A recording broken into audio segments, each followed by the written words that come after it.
ओ भगवान की जय, प्यारे कृष्ण कन्हैया लाल की जय। श्रीमद् भगवद गीता यथारूप गीतोपनिषद चौथा अध्याय चल रहा है हमारा दिव्य ज्ञान। 20 श्लोक पूरे हो चुके हैं। आज 21वें श्लोक से। निराशीर्य चित्तात्मा त्यक्त सर्व परिग्रहः शारीरं केवलं कर्म कुर्वन्नाप्नोति किल्बिषम्। ऐसा ज्ञानी पुरुष पूर्ण रूप से संयमित मन तथा बुद्धि से कार्य करता है, अपनी संपत्ति के सारे स्वामित्व को त्याग देता है और शरीर निर्वाह के लिए ही कर्म करता है, केवल शरीर निर्वाह के लिए कर्म करता है। इस तरह कार्य करता हुआ वह पाप रूपी फलों से प्रभावित नहीं होता।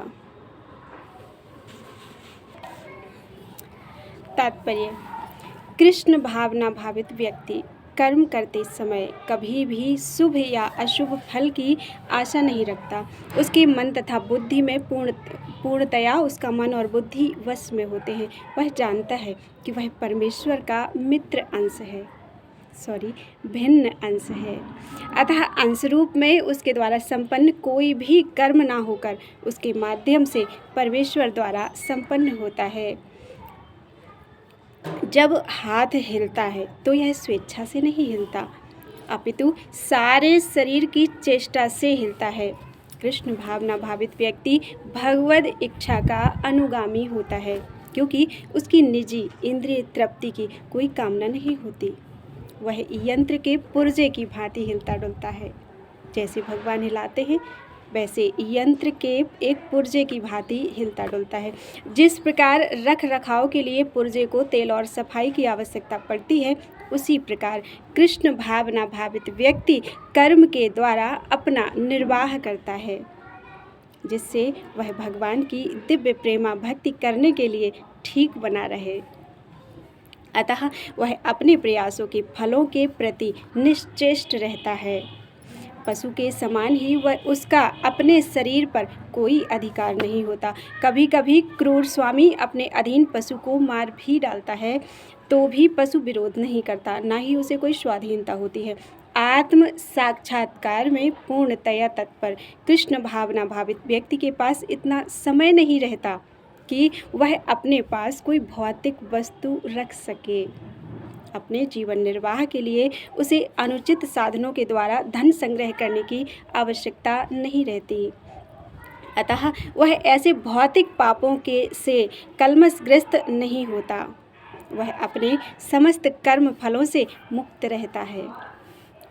यदृच्छा लाभ संतुष्टो द्वंद्वातीतो विमत्सरः समः सिद्धावसिद्धौ च कृत्वापि न निबध्यते। जो स्वतः होने वाले लाभ से संतुष्ट रहता है, जो द्वंद्व से मुक्त है और ईर्ष्या नहीं करता, जो सफलता और असफलता दोनों में स्थिर रहता है, वह कर्म करता हुआ भी कभी नहीं बंधता।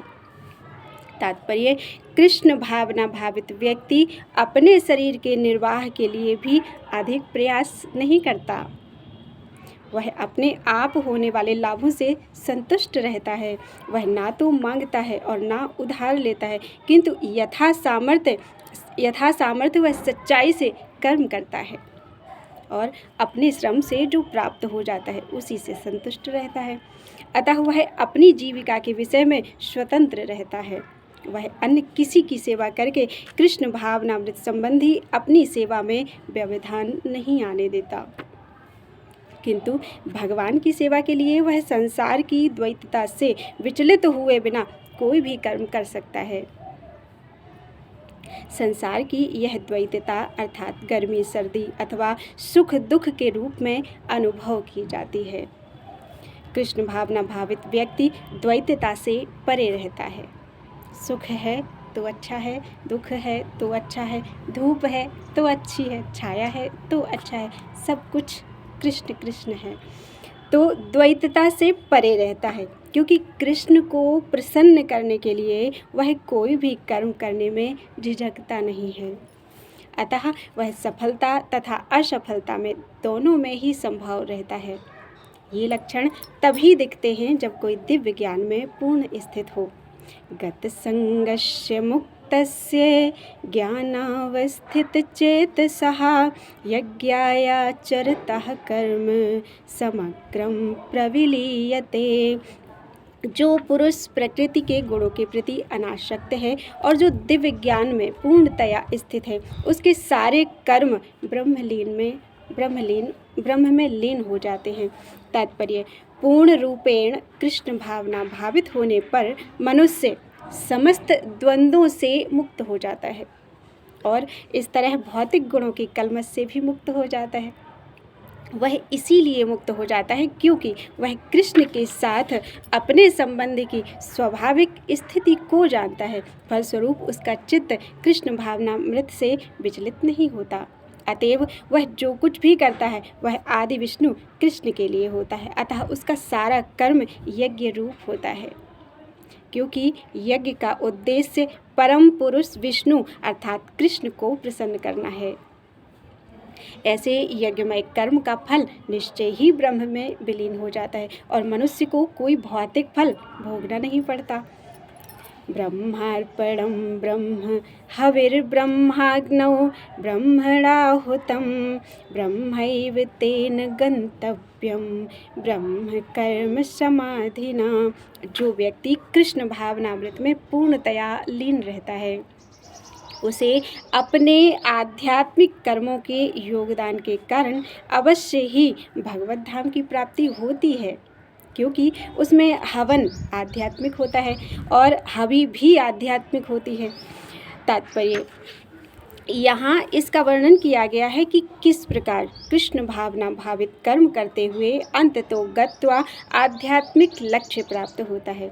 कृष्ण भावनामृत विषयक विविध कर्म होते हैं जिनका वर्णन अगले श्लोकों में किया गया है, किंतु इस श्लोक में तो केवल कृष्ण भावनामृत का सिद्धांत वर्णित है। भौतिक कलमश से ग्रस्त बद्ध जीव को भौतिक वातावरण में ही कार्य करना पड़ता है, किंतु फिर भी उसे ऐसे वातावरण से निकलना ही होगा। जिस विधि से वह ऐसे वातावरण से बाहर निकल सकता है वह कृष्ण भावनामृत है।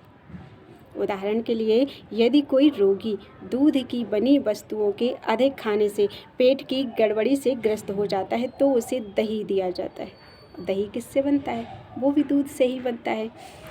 तो जो दूध ही से बनता है, दूध ही से बनी जो अन्य वस्तु है, भौतिकता में ग्रस्त बद्ध जीव का उपचार कृष्ण भावनामृत के द्वारा ही किया जाता है, जो यहाँ गीता में दिया हुआ है। यह विधि यज्ञ या विष्णु या कृष्ण को प्रसन्न करने के लिए किए गए कार्य कहलाती है। भौतिक जगत के जितने ही अधिक कार्य कृष्ण भावनामृत में या केवल विष्णु के लिए किए जाते हैं, पूर्ण तल्लीनता से वातावरण उतना ही आध्यात्मिक बना रहता है।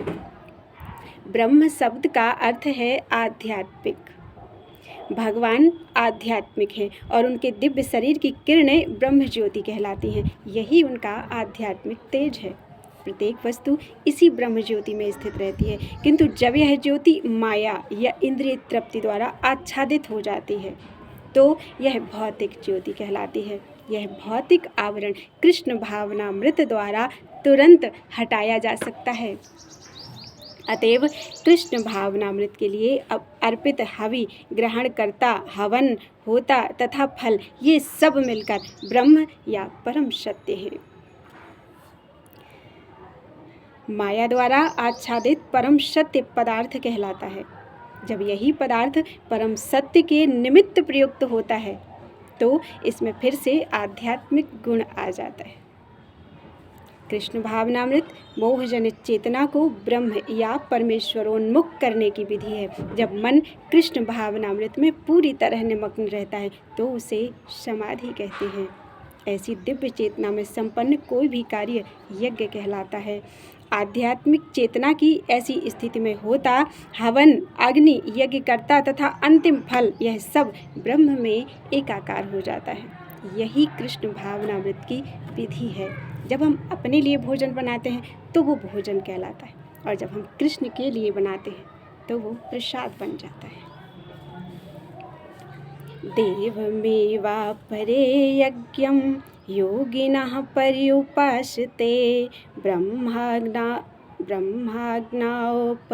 यज्ञं यज्ञेनैवोपजुह्वति। कुछ योगी विभिन्न प्रकार के यज्ञों द्वारा देवताओं को भली भांति पूजा करते हैं देवताओं की, और कुछ परब्रह्म रूपी अग्नि में आहुति डालते हैं। तात्पर्य, जैसा कि पहले कहा जा चुका है, जो व्यक्ति कृष्ण भावना भावित होकर अपना कर्म करने में लीन रहता है वह पूर्ण योगी है।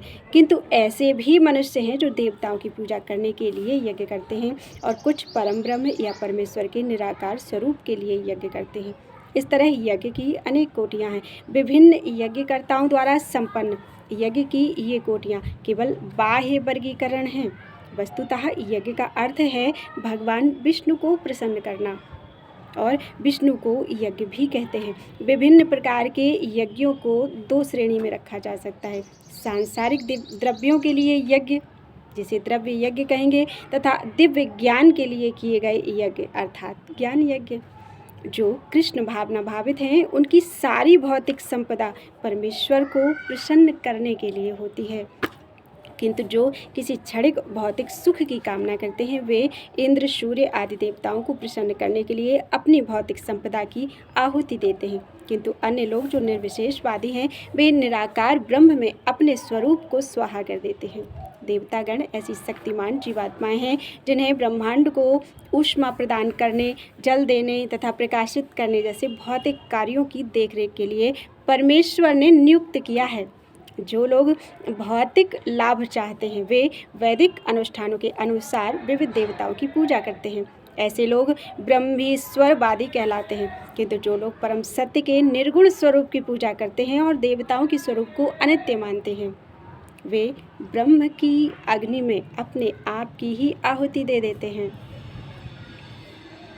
और इस प्रकार ब्रह्म के अस्तित्व में अपने अस्तित्व को समाप्त कर देते हैं। ऐसे निर्विशेषवादी परमेश्वर की दिव्य प्रकृति को समझने के लिए दार्शनिक चिंतन में अपना सारा समय लगा देते हैं। दूसरे शब्दों में, सकाम कर्मी भौतिक सुख के लिए अपनी भौतिक संपत्ति का यजन करते हैं, किंतु निर्विशेषवादी परब्रह्म में लीन होने के लिए अपनी भौतिक उपाधियों का यजन करते हैं। निर्विशेषवादी के लिए यज्ञाग्नि ही परब्रह्म है, जिसमें आत्मस्वरूप का विलय ही आहुति है। किंतु अर्जुन जैसा कृष्ण भावना भावित व्यक्ति कृष्ण को प्रसन्न करने के लिए सर्वस्व अर्पित कर देता है। इस तरह उसकी सारी भौतिक संपत्ति के साथ साथ आत्मस्वरूप भी कृष्ण के लिए अर्पित हो जाता है।